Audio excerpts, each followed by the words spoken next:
Don't make this rookie investing mistake. Oof. I'm glad I got this email from this guy. We'll call him Bill. Chill Bill. All right. Oh my God. Wait. Oh, you see that right there? That's how Pablo treats my pool. See that right? Look at that. Yes, I'm talking to you, baby cakes. I don't know if y'all can see. Oh, there he goes over there, Pablo. Where'd he go? There he is. So Pablo just literally craps on my pool deck. Oh boy. At least Finney knows to go in the grass and send the boys to do poop patrol because Finney drops bombs. Anyway, so my man Chill Bill, he writes an email here I'm going to share with you here. Check this out. And this is not a bash on Chill Bill. Not at all. Not at all. I appreciate him emailing me because this kind of got me off the snide. Is that the right word? Whatever. To stump to revisit my investing basics course because I kind of put it on hiatus for a couple weeks. Problem with when you're right, I'm just telling you, if you don't do it every day, you lose your muscle memory and then you just you kind of get out of the rhythm. You got to do it you just got to force yourself to do it every day. I haven't written for 2 weeks and so out of sight, out of mind. Anyway, so this email prompted me to say I need to get back doing this because, all right, so my man Bill writes in, am I missing something in thinking it does not make sense to put bonds in your portfolio when looking at the performance results between the Vanguard bond, I don't know what that is, VBLT, total bond index, okay, there you go, and Schwab's dividend equity fund over the 10 periods that are available. All right, so Joe Bill is comparing the total bond index versus the Schwab dividend equity fund. The upsides look huge for the Schwab fund, and the downside seems small. Oh, I'm stunned by this. He goes, the standard deviation seems to matter very little. Am I missing something? Oh my goodness. Ooh, all right. So what we have here is a classic case of chasing returns. So the first thing we have, the upside looks. It was huge in Schwab relative to bonds. It was. All right. So we're conflating what looked to looks. We don't know what the future holds. We have no idea at all. None whatsoever. We're looking at the past 10 years and we're saying, look, 10,000 invested in the Schwab dividend equity fund is worth 40,000 today, whereas 10,000 invested in the bond fund is only worth 11,700, which means a compounded annual growth rate of 1.42 versus 12.68. Yes, if we knew for sure that would happen the next 10 years, we'd say, yeah, why would we touch bonds? But hang in there because I'm going to show you something here that's going to blow your mind here. Just look at, don't get off here. Standard deviation, 4.21 versus 13.73. All right, why is the standard deviation so high? Well, because look at the best year. I mean, this is why. So remember, standard deviation is just the variance around the mean. So it's the square root of the variance. Yeah, it's the square roots of the variance. So you take the variance, so you have the mean, all right? So you have a mean 5, whatever. Actually, we can say the mean here for Schwab was 12.68. That's the mean. That's the average rate of return, 12.68. So how much was it variant around that average, if that makes sense? All right, well, standard deviation, it varied a lot too on the upside. Look at this. We got essentially, 2 standard deviations right here? 2 standard deviations, yeah, on the upside. Yeah, right about 2 standard deviations on the upside. All right, and then we had about 1.5 standard deviations on the down. I mean, so standard deviation isn't just the highest and the lowest, best year, worst year. It also says on any given 6-month time frame and all that too. So what did Schwab do during the 20s? It probably went down more than 5.56%, but it didn't go down for the whole year. So the standard deviation is implicit in saying what is the volatility around the mean regularly, not just on an annual basis. Hope that makes sense. Anyway, so the standard deviation of Schwab, it seems odd to him because he's like, well, the worst year is only 5.56, where the worst year of the bond market was a whole lot more, and yet the standard deviation was less. Yeah, because, again, the standard deviation is regular volatility around the average. And, in fact, this case, the bond market actually completed 2022 with its worst years ever had. All right, where Schwab over the last 10 years, the worst year is at 5.56, which is quite good. All right, then we look at the max drawdown. This will give you a better gauge of the worst time frame. So the max drawdown from Schwab was 21.54%. That was most likely in 2020. All right, now I don't know for sure. I can almost guarantee it was. All right, so the bonds is less. All right, so basically what Bill is saying, he's saying The upside looks huge because look at that. Well, versus look at that. The standard deviation seems to matter very little. All right, well, it mattered very little unless you were sitting there in 2020 and you're like, and people were, man, people were. Am I missing something? All right. So what we want to do, we don't want to compare the last 10 years and assume that's what we're going to get in the future. Let me show you something else, because if we're going to do this, we can make a similar argument, which I'm going to do in my course. So check this out. I can read this from you. Read this. Peter Lynch ran the Fidelity Magellan Fund from 1977 through 1990. He clocked nearly 30% a year. If you invested in Fidelity Magellan when Peter Lynch took over in 1977, you have doubled your money every 2.5 years.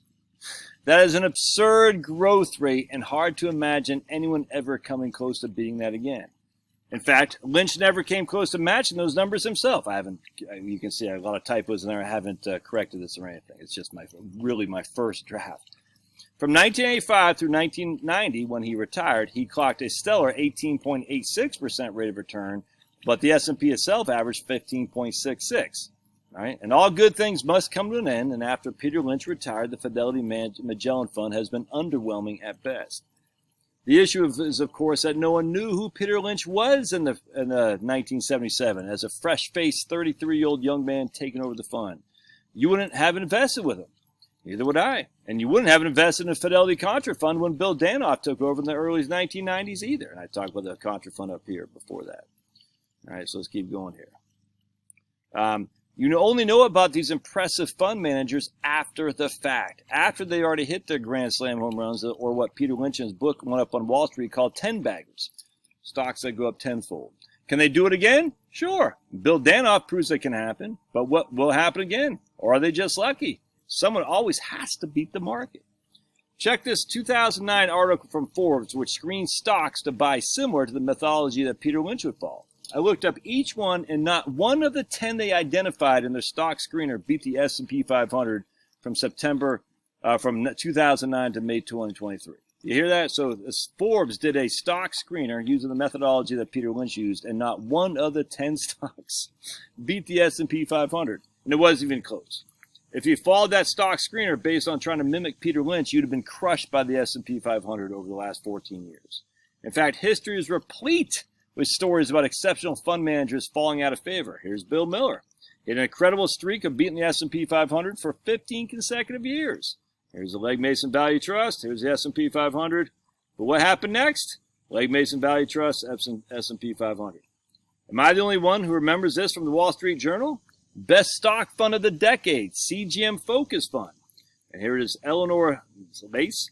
Meet the decade's best performing U.S. diversified stock mutual fund, Ken Heebner's 3.7 CGM Focus Fund, which rose more than 18% annually and outpaces closest rivals by more than 3 percentage points. Did you read that second part, though? Too bad investors weren't around to enjoy those gains. Those typical CGM shareholders lost 11% annually in the 10 years that ended November 30th. They lost 11% a year. Why? Because investor returns can be lower than mutual fund returns because shareholders often buy a fund after it already had a strong run. So what did the CGM Focus Fund do after they wrote this article? It got crushed. Here's the S&P 500. Here's CGM Focus Fund. Would you invested in the CGM Focus Fund in 1999 before it had its amazing 10-year run? I doubt it. You've never even heard of the fund. So the only time you invested in it would have been after it had its amazing 10-year run. And guess what? You would not have been rewarded. Over the next 14 years, you didn't even double your money. Yet in the S&P 500, the boring old S&P 500, you nearly quintupled your investment. What will the future hold for this fund? I have no clue, but I don't care to find out. You shouldn't either. Oh, but wait, the hits don't stop there. You ever heard of the USA Gold and Precious Metals Fund? No? Well, it's only the top performing fund of the previous decade. Previous decade, I should say the aughts it was. From 2000 to 2010 is the top performing fund. Consider gold right here. Look at that. 10-year, 28% rate of return annualized. 10-year. Gold is grabbing investors' attention again. It hit a record high last Thursday when the stock market plunged. The Dow fell nearly 513 points, its biggest drop since 2008. Some financial analysts think that investors afraid of risk should still take refuge in gold, although the price has shot up 73% since the last 2 years. All right, so here we go. USA Precious Metals Fund. It was up 28%. So my man Chill Bill here would say, well, why would I buy an S&P 500 fund? I should just buy the gold fund because the last 10 years it did so much better and the standard deviation was higher, but there seems to be little risk. 10,000 invested in the gold precious metals fund was worth almost 125,000 at the end of 2010, averaging well over 25% a year. Look at that. That's gold. That's S&P 500. Just like the other funds, what happened next? Gold. 10,000 invested in the USAGX in 2011 is only worth $4,987 by May of 2023. You've lost 5% a year in that fund over those 13 years. You see the consistency? A huge 10-year run is typically followed by huge falls. Interestingly, though, if you had enough foresight to invest in the three previous mentioned funds, a Legg Mason Value Trust, CGM Focus Fund, and the USA Gold Fund, and put a third of your money in each at the start of 2000 and rebalanced, you'd have vastly outperformed the S&P 500 over the 23 years from 2000 to 23. Look at that. Here's the three blue funds, and here's the S&P 500. But again, the problem is you never would invest in those in the beginning of 2000 because you know where they were. No one knew these funds because they hadn't done anything at that point. From 1985 to 1999, the USA Gold and Precious Metals Fund made no money, whereas the S&P 500 averaged nearly 19% a year. The Legg Mason Value Trust did a little bit better than the S&P over that time, averaging 19.37. That's not enough for anyone to take notice, especially given its high expense ratio, which is over 2%. The CGM Focus Fund came in existence in 1998 and averaged all 5.96% the 2 years up to its 2000 when it took off at nearly 25%. So just to reiterate the point, no one knew these funds were going to go bonkers in the coming years, and after the fact, that was one that only caught people's attention after the fact. All right, so going back to Bill's thing here, talk right about it. Yeah, it's good. Look at me, crushing. So what can we learn? Well, first of all, it's easier to make it's easier to make a case to pay a high fee for a stock fund than a bond fund. Remember, bond funds are fixed income. They can only return what the coupon is, no more, no less. Yes, as we discussed previously, you may be able to buy a bond for a discount and get a higher return than a coupon because when the bond matures, it'll pay their par value, which is above the discounted price you bought it for. However, the bond fund is still a fixed income. The upside is limited. The only people who'd argue against this don't know how bonds work. So to pay a hefty expense ratio for an investment as a ceiling on its growth prospects doesn't make any sense. All right, so what happens here is we don't ever compare stocks to bonds. All right, why? Because stocks have unlimited upside and limited downside. They can go to zero. That's just a fact. But it's unlimited upside. Now, to get that unlimited upside potential, you're going to have a lot of volatility. A lot of volatility. Bonds, other than last year, and the only reason it happened last year is because the amazing raising rates by Jerome Powell and the boys at the Fed, which is good. We want to see that for sure because now bonds are worth something. So Bill's missing the boat here because he doesn't recognize just because bonds have done subpar for the last 10 years that typically, no, I can't guarantee that. That typically means where the value is, man. Not all the time. Look, we've been waiting for international to take off like a bat out of hell for many, many moons. It has yet to happen. I think this year actually international is up pretty good, but I don't know. I don't pay much mind. The point being is bonds give you fixed income and limited downside. All right, because bonds, especially government bonds, the total bond index is 70% government bonds and agencies. So you're not losing your money there in terms of you're not going to go bankrupt like you could in a stock fund. You're just not. You know, at the end of the 10-year cycle, you're going to get basically whatever the coupon is right now. If the coupon's 4%, that's pretty much what you're going to get in a bond fund. Now, there could be some years where it spikes up because interest rates drop, and that's what I'm expecting, which means the bonds will give you a pretty good stellar rate of return. But my issue with Bill is, and these are the things I have with people all the time. I remember when I used to be a broker, and I'd go to people's houses trying to sell them on our investments. And I'll never forget, I met this guy in Pennsylvania someplace, nice guy, a farmer. He lived on a farm. I think he's a gentleman farmer. And I said, man, you should buy some individual bonds, you know what I'm saying, instead of the mutual fund. He goes, why? And I say, because individual bonds, and this is back, I still kind of believe back then the individual bonds, and I think it's a crapshoot now, but it was 15 years ago. Back then, I still kind of believe that individual bonds gave you more protection against upside risk with interest rates hike than bond funds. And to be perfectly honest, I bet I'm still right there because what happened last year is the mutual funds got smoked in the rate of return because the prices went down so much. Or individual bonds, well, the prices went down. It didn't seem so bad at the end of the day. Just because the individual bond says, hey, I still have this thing. It's still going to mature at 100. With a mutual fund, you don't have a fixed maturity date. I know it's kind of confusing. But anyway, long story short, I try to sell them on this, that if interest rates go up, the individual bonds will give him less volatility, at least letting him sleep better at night. And I said the drawback about individual bonds is a coupon. Right now, you're only getting 3% or something like that. He goes, well, why would I ever do that? I said, well, because a mutual fund's only paying you 3%. He goes, no, the mutual fund's paying me 8%. So what are you talking about? He goes, look at the historical rate of return. I said, why would you do that? He goes, because that's what I've got. That's, if you look at the USA Intermediate Bond Fund, for instance, is average 8.5 or whatever it is. I said, yeah, but that was in the past.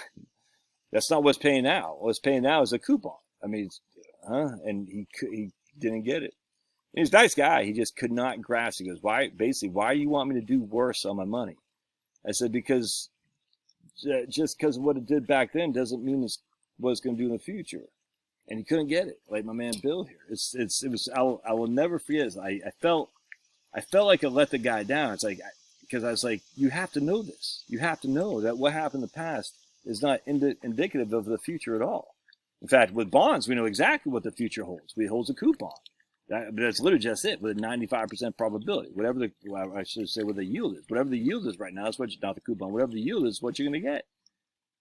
And when I left there, I was like, I can't believe I couldn't explain that to that guy. And it wasn't him, it was me. My explanations were just, he was so convinced that the bonds of the returns of the bonds were representative of the returns he could expect. And I was like, even the prospectus says don't do that. But it's very, very frustrating. And anyway, the long story short, it wouldn't have mattered. He still would have, got tanked in 2022 if he's still alive. I don't know. But anyway, the point being is, again, my issue was I think you would have been felt easier grasping that you own a bond and is not going bankrupt.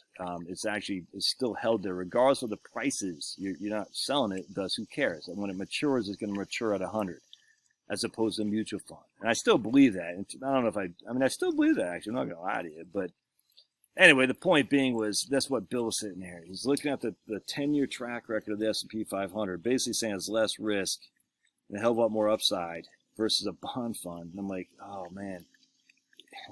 You're comparing a bond fund that had its worst year ever against a stock fund that just had a massive run. It's a rookie mistake, Bill. Don't make rookie mistakes. Now, if you want to be aggressive with your portfolio, I don't care. Again, though, the issue is, in my opinion, the point being is if you take a stock, if you're going to expect to get stock returns, you're going to have to assume stock-like risks. Stock-like risks means a 57% decline from 2007 October to March 9th of 2009. Even after what happened last year, bonds never did that. And again, last year was the worst ever we've had for bonds. I mean, can it happen again? I don't know, but it freaking happened, dude. It happened in our lifetime 15 years ago. I guess it was 10 years ago when I was meeting this guy. About 2013. 2011 and 12. 2013, I was back here. I was living in Philly in 2011, 12. Yeah, so I guess 12 years ago. Anyway, stock returns mean stock risk. Bond returns mean bond risk. And the risk in bonds is significantly less. And when you're pulling money out of your portfolio, that's why they call it the sequence of return risk, man. If we got to pull money from our portfolio for whatever reason, and the markets are down 57%, you're not going to survive that. You just won't. Anyway, all right. Hope that helps. I'm looking forward to finishing up my book here and then my course. This really got me on. Now, I'm not mad at this guy. I'm not yelling at you, not mad at you. Just you're making a rookie mistake, dude. And it's okay to be in stocks if you want if you're willing to take the risk. I just don't want to hear people say, "Oh man," like I had one lady, I'll never forget. She's a finance professor too. She's like, "Why am my portfolio down?" I said, "Because you're in a stock portfolio." She goes, "Yeah, but you guys are supposed to protect me from losses." I said, "What? There's no protection from losses in the stock market. What? How do you not know this? And you're a professor of finance." I'll never forget that. Anyway, love your thoughts. Put them in the show notes. And again, if you like my content, And you want to buy my books. I talk a lot about. I haven't had an investing book yet, but we do talk about Roth. We talk about Social Security. We talk about Generation X kind of thing in my strategic money planning, and younger than Generation X too. So buy my books. You can get them on Kindle Unlimited for free. They're right down there. We'll see you.